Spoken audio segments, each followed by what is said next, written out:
100 books that are against Islam. The book recently became the 6th bestseller of all books about Islam on Amazon.com, which is an achievement. The worst part about it, the top 10, 6 of them are against Islam. The other 4, my book, 2 copies of the Quran, and just another book. That's how bad it is out there. This is not just about an ideology that opposes my personal ideology, or for that matter, your ideology. This is about our existence in the West. If you look at the demands that they make in this book, any Muslim immigrant that comes to this country will have to sign that I'm not adhering or don't believe in anything that Muhammad said. And I have no right to change whatever laws that are in America right now. Anyone in America can vote, start a political party, start to, promote his ideology, whatever ideology is, as, guaranteed and protected by the Constitution and the law of the land. He wants Muslims, when you come out of the gate, no, you cannot change anything that has anything to do with our pluralistic society. He said literally, and I'm quoting him, virtually every Muslim organization in this country is a supporter of terrorism. If this was said about any Jewish organization or any African American organization or even any gay organization, they would have been sued probably 100 times over. How many lawsuits? And he put it in writing. It's not like somebody caught him behind closed doors. In writing, in the book. None. So the issue is much bigger than just, I'm refuting some claim about Prophet Muhammad ﷺ. As a matter of fact, it became, before, it used to be about the controversial issues.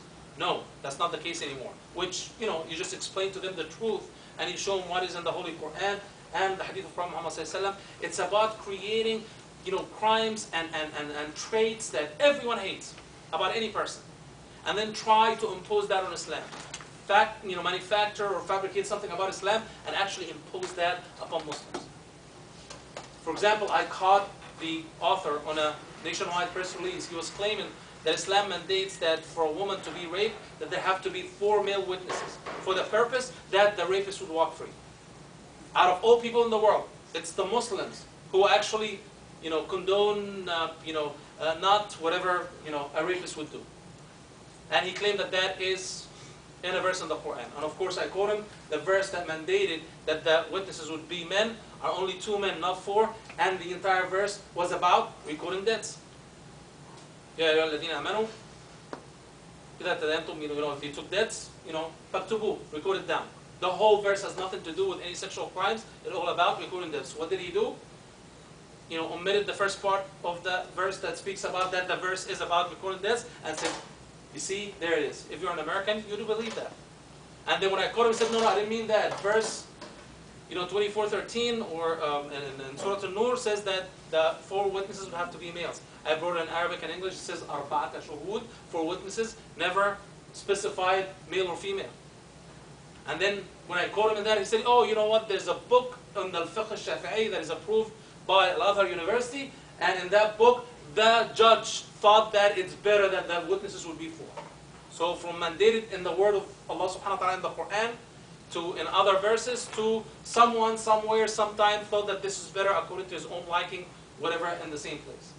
But by the time you get to that, and I'm a Muslim scholar, imagine what the average American who read these books that are Bush 2, New York Times bestseller, would think about Muslims and Islam. And when you tell them, let's have a party and burn down Muslims, you're not going to find a lot of oppositions out there. And again, you cannot blame me because we didn't tell them otherwise. People think that we have rights in this country, which is true in normal times. But history teaches us that it's privileges till they're taken away from you. Then you realize that they're not rights. FDR, Franklin D. Roosevelt, one of the good presidents of America actually, one who started Social Security and was the president at the time of World War II. 1942, 110,000 Japanese Americans, half of which were born here, and they do not even know which direction Japan is.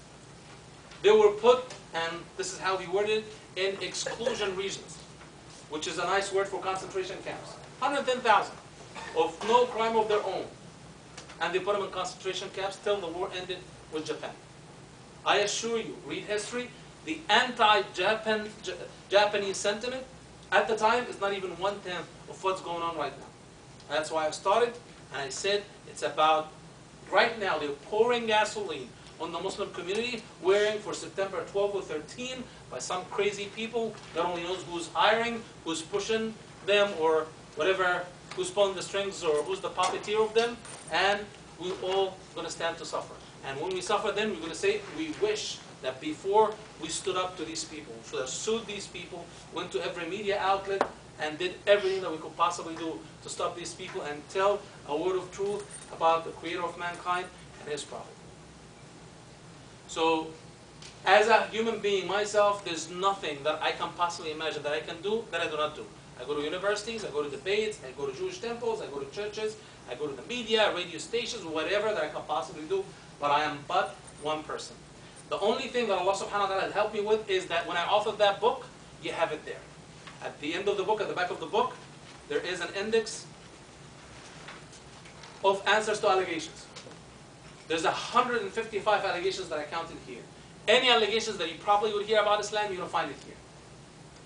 You go to the allegation, it will show you the page. You go to the page, and you're going to see a refute for that. We use Quran, we use Sunnah of Prophet Muhammad ﷺ as extensively as possible.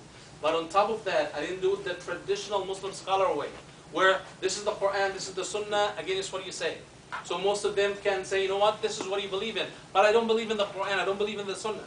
So I brought logic, I brought history, I brought testimonies from Western thinkers, and every way possible to be refuted. So you believe in Islam or you don't believe in Islam, you don't understand the nonsense that's happening there. I don't want to make you feel bad or feel sad. Again, I go to a good point, the right point, that this is a function of the expansion of Islam, the exponential expansion of Islam, which Prophet Muhammad ﷺ had predicted. In his hadith, he said, لَا يَبْلُغَنَّ هَذَا الدِّينِ مَا بَلَغَ اللَّيْلَ وَالنَّهَارِ. This religion would reach whatever day and night would reach. And it's happening. The number one name in newborns in Italy today, the country of the Vatican, is Muhammad. By 2020, Luxembourg, the capital of the European Union, the majority of people are going to be of the Muslim faith. The most practiced religion in France right now, even though Muslims are not, 20%, they're probably between 15 and 20%, is Islam.